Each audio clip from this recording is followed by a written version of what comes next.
Hello everyone, welcome to my YouTube channel. I hope आप सभी बहुत अच्छे होंगे और अपने एग्ज़ाम्स की प्रिपरेशन कर रहे होंगे। जैसे कि एनबीएस की रिक्रूटमेंट आया है तो इसकी मैंने आपको डिटेल्स प्रोवाइड करी थी कि कौन कौन सी पोस्ट हैं, कैटेगरी वाइज कितनी पोस्ट है और एज लिमिट क्या है। तो इस वीडियो में मैं आप लोग को बताऊंगी कि कौन सी पोस्ट के लिए कैसा एग्ज़ाम पैटर्न है, जिससे कि आप लोग को पता चल सके। और बुक्स भी बताऊँगी कौन सी बुक्स आप किस पोस्ट के लिए ले सकते हो, किस तरीके से आप जो प्रीवियस ईयर क्वेश्चन होते हैं आप उनको कैसे प्रैक्टिस कर सकते हो। बाकी और भी डिटेल्स इस वीडियो में पूरा पता चलेगी, तो इस वीडियो को पूरा ज़रूर देखिएगा। आपको अलग अलग पोस्ट का जो भी एग्ज़ाम पैटर्न है वो क्लियर हो जाएगा, आपको पूरी डिटेल्स यहाँ पर मिल जाएगी। जैसे कि यहाँ पर ये सारी नॉन टीचिंग पोस्ट हैं, फीमेल स्टाफ की है, लैब असिस्टेंट की है, बाकी यहाँ पर मल्टी टास्किंग की भी स्टाफ की भी हैं, फिर यहाँ पे मेस हेल्पर की भी है। बहुत सारी ह्यूज वैकेंसीज़ हैं यहाँ पर। जूनियर सेक्रेटरीट असिस्टेंट की भी है, जो कि टोटल यहाँ पर पोस्ट 1377 है। तो सबसे पहले मैं आपको बुक्स बताऊंगी कि कौन कौन से बुक्स से आप पढ़ सकते हैं, फिर आपको एग्ज़ाम पैटर्न भी बताऊँगी। अगर आपने लैब असिस्टेंट के लिए अप्लाई कर रखा है तो ये बुक अच्छी है। आप अभी भी इसके ऑनलाइन फॉर्म स्टार्ट हो चुके हैं, अभी भी चल रहे हैं, तो आप लोग इसके फॉर्म भर दो। यहाँ पर स्टाफ नर्स की अगर आप प्रिपरेशन कर रहे हो, कोई भी फीमेल है, तो ये बुक इसके लिए अच्छी है। बाकी आपने चाहे एलडीसी के लिए मतलब जेएसए जूनियर सेक्रेटरीट असिस्टेंट के लिए अप्लाई किया हो, स्टाफ नर्स के लिए किया हो, स्टोर कीपर के लिए किया हो, लैब असिस्टेंट के लिए किया हो, एमटीएस के लिए किया हो या कैटरिंग असिस्टेंट के लिए किया हो, तो ये आर गुप्ता सर की बुक बहुत अच्छी है, ये आप बुक ले सकते हो। ये आर गुप्ता की जो बुक आती है ये अच्छी, इसमें आपको बहुत सारे अलग अलग प्रीवियस ईयर क्वेश्चंस मिलेंगे और कुछ प्रैक्टिस सेट भी मिल जाएंगे, तो ये बुक बहुत अच्छी, आप ये बुक्स ले सकते हो। अब बात कर लेते हैं कि एग्ज़ाम पैटर्न। बाकी अगर आपको और भी बुक्स की डिटेल जानना है तो मैं उसका एक सेपरेट वीडियो बना दूँगी कि कौन कौन से बुक्स आपके लिए एनवीएस के लिए बेस्ट होंगी, जो आपको सिलेक्शन लेने में हेल्प करेंगी। बाकी आगे बताऊँगी एग्ज़ाम पैटर्न कैसे किस किस पोस्ट के लिए कैसा है। एनवीएस के एग्ज़ाम पैटर्न में सबसे पहले जान लेते हैं एनवीएस फीमेल स्टाफ नर्स की जो पोस्ट आई है, उसमें यहाँ पर आपके पार्ट 4 होंगे और ये टोटल यहाँ पर 120 क्वेश्चंस होंगे, 120 मिनट्स आपके 120 क्वेश्चंस होंगे, 120 मार्क्स का ये पेपर होगा और ये 2.5 घंटे का आपका पेपर होगा। यहाँ पर आप देख सकते हो रीजनिंग होगी, जीएस होगी, करंट अफेयर्स। बाकी यहाँ पर आपका इंग्लिश और हिंदी भी 10 मार्क्स का आएगा, मतलब कि यहाँ पर 10 मार्क्स इंग्लिश के होंगे और 10 मार्क्स हिंदी क्वेश्चंस के होंगे। बाकी यहाँ पर आपको सब्जेक्ट रिलेटेड भी 4th पार्ट में पूछा जाएगा। तो यहाँ पर पार्ट 4 में आपका यहाँ पे इस तरीके से फीमेल स्टाफ नर्स का पेपर होगा। आप देख सकते हो कि किस पोर्शन से कितने क्वेश्चंस आएंगे। रीजनिंग के 15 क्वेश्चंस होंगे, जीएस के 15 क्वेश्चंस होंगे, फिर इंग्लिश हिंदी मतलब 10 इंग्लिश के 10 हिंदी के, टोटल मिला के 20 क्वेश्चन होंगे। फिर जनरल सब्जेक्ट नॉलेज के भी 70 क्वेश्चन होंगे, टोटल 120 क्वेश्चन 120 नंबर के होंगे। फिर बात कर लेते हैं असिस्टेंट सेक्शनल ऑफिसर।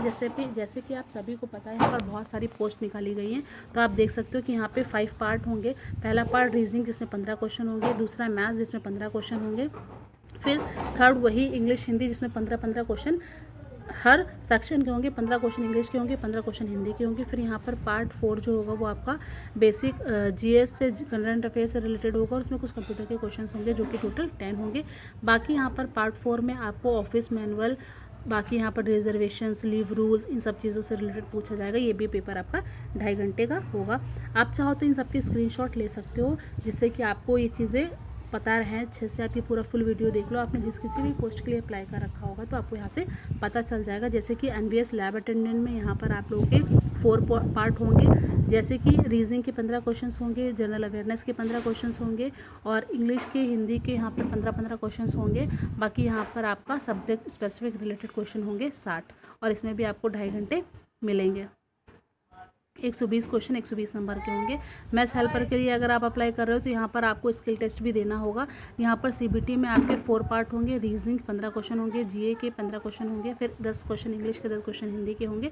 बाकी आपका सब्जेक्ट से रिलेटेड जैसे फूड है, न्यूट्रिशन, हाइजेनिक, उसकी recipes, sweets food, Indian foods के बारे में 70 क्वेश्चन होंगे। यहाँ पर 120 क्वेश्चन 120 नंबर के होंगे। फिर यहाँ पर एनवीएस इलेक्ट्रीशियन कम प्लम्बर का देख सकते हो, यहाँ पर भी ये 4 पार्ट होंगे। ज़्यादातर देख लो सिर्फ एक पोस्ट को छोड़कर बाकी हर पोस्ट में यहाँ पर सिर्फ 4 पार्ट्स है। बाकी यहाँ पर इलेक्ट्रीशियन कम प्लम्बर के लिए आपका ट्रेड टेस्ट भी होगा और 2.5 घंटे ही मिलेंगे आपको सारे पेपर्स के लिए। अब बात कर लेते हैं मल्टीटास्किंग के लिए। यहाँ पे पार्ट 3 होंगे आपके, जिसमें टोटल 100 क्वेश्चन होंगे। सबसे ज़्यादा जो आएगा आपका वो इंग्लिश और हिंदी। अगर आप देखो तो देख सकते हो कि यहाँ पर आपके इंग्लिश के 20 क्वेश्चन होंगे, हिंदी के 20 क्वेश्चन होंगे, बाकी करंट अफेयर्स और जीए के 20 क्वेश्चन होंगे, और आपके कंप्यूटर से रिलेटेड जो चीज़ें आएंगी, कंप्यूटर ऑपरेशन से रिलेटेड, उसके 40 क्वेश्चन होंगे। तो यहाँ पर आपके 100 क्वेश्चन होंगे 100 नंबर के। बाकी सब में 120 आ रहा है, बट यहाँ पर आप देख सकते हो कि एमटीएस की पोस्ट के लिए आपके 100 क्वेश्चन 100 नंबर के होंगे।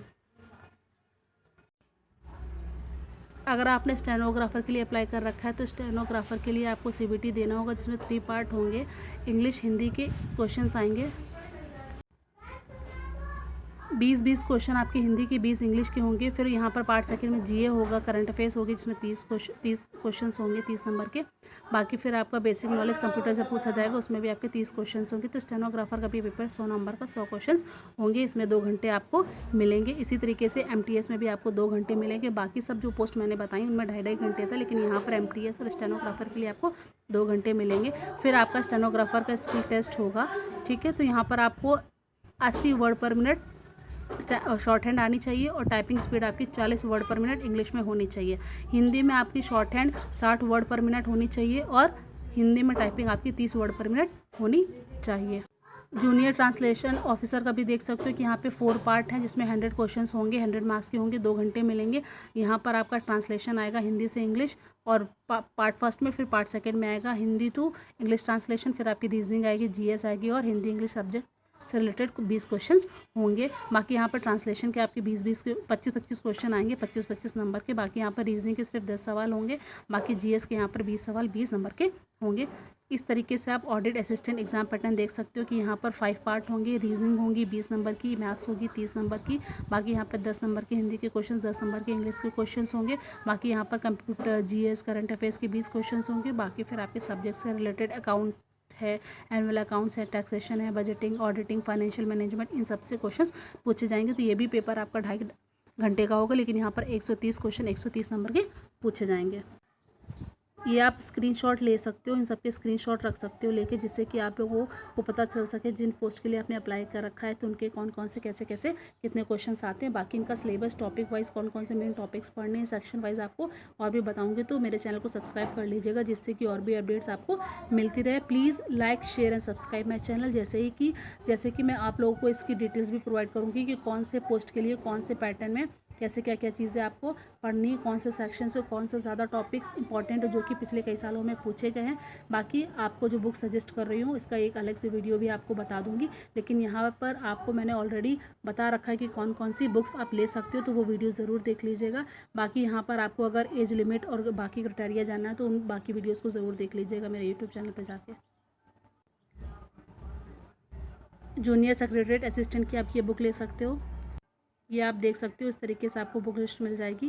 बाकी और डिटेल्स के लिए आप मेरे यूट्यूब चैनल में जाकर ज़रूर देख लीजिएगा, उसमें मैंने आपको और भी बुक सजेस्ट कर रखी हैं।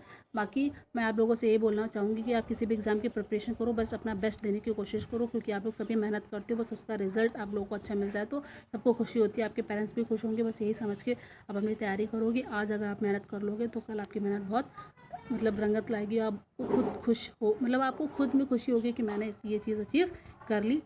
बाकी अपडेट्स के लिए मेरे चैनल को ज़रूर सब्सक्राइब कर लीजिएगा। मैं आपको बाकी और भी डिटेल्स प्रोवाइड करती रहती हूँ, और भी कॉम्पिटिशन्स की डिटेल्स प्रोवाइड करती रहती हूँ, तो प्लीज़ मेरे चैनल को सब्सक्राइब कर लीजिएगा। मैं आप लोगों को हर डिटेल प्रोवाइड करने की कोशिश करती हूँ, बदले में बस मैं आप लोगों से यही उम्मीद करती हूँ कि आप लोग मेरे चैनल को सब्सक्राइब करके मुझे भी मोटिवेट करते रहिए, जिससे कि मैं और भी जॉब्स की और भी details, exam pattern, syllabus, important topics आपको इसी तरह बताती रहूँ। Please like, share and subscribe my channel. Thank you for watching.